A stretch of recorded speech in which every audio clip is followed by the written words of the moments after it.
Remember when banks talk like that? It's that they know of so far. They can't really define all of the fraud potentially going on.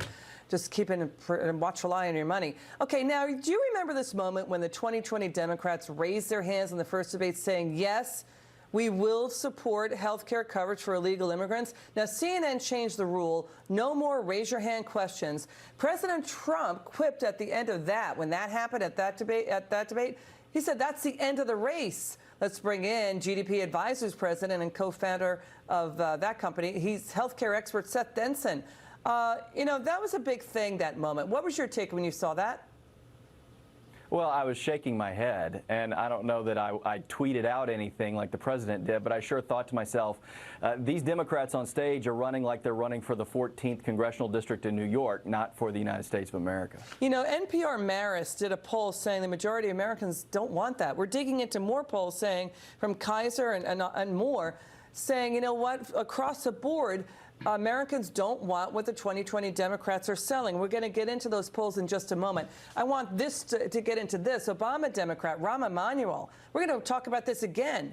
He warned 2020 Democrats, Seth, in an op-ed, there's a reason Trump gleefully tweeted that's the end of the race, because, you know, you're foreclosing and shutting the door on swing voters in Wisconsin, Michigan, Pennsylvania, Ohio. Your name's going to go down in infamy. We're about to lose. And like you, Seth, Rahm is saying many of us, too, were shaking our heads during the debates. He's saying not even Ted Kennedy supported health care coverage for undocumented immigrants. So he's saying, why not help the 30 million Americans who are just one step away from financial ruin? What was your reaction to all that?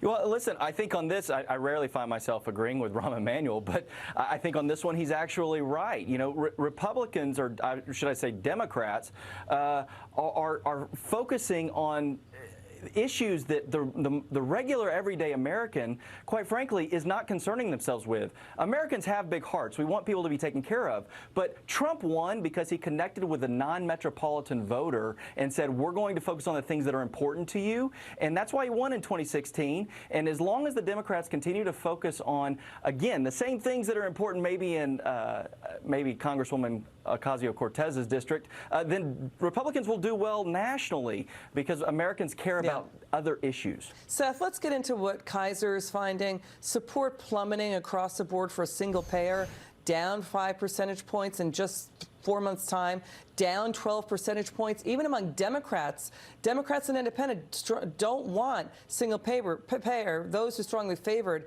wow, really plummeting. They're saying, you know, keep Medicare versus single payer, keep employer insurance.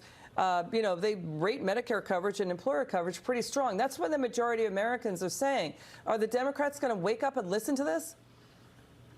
Well, I don't think that they are. I mean, it doesn't seem like they are anyway. They keep doubling down on this idea of free health care for everybody. But what most Americans realize, and what I was taught growing up, is there's no such thing as free. And when you tout it as free, somebody has to foot the bill. And in the United States of America, that usually means the middle class, whether that be through taxes, through lost wages, or lost jobs. At the end of the day, the middle class foots the bill for anything that Democrats want to give away for free. Seth Denson, great to see you. Thank you so much.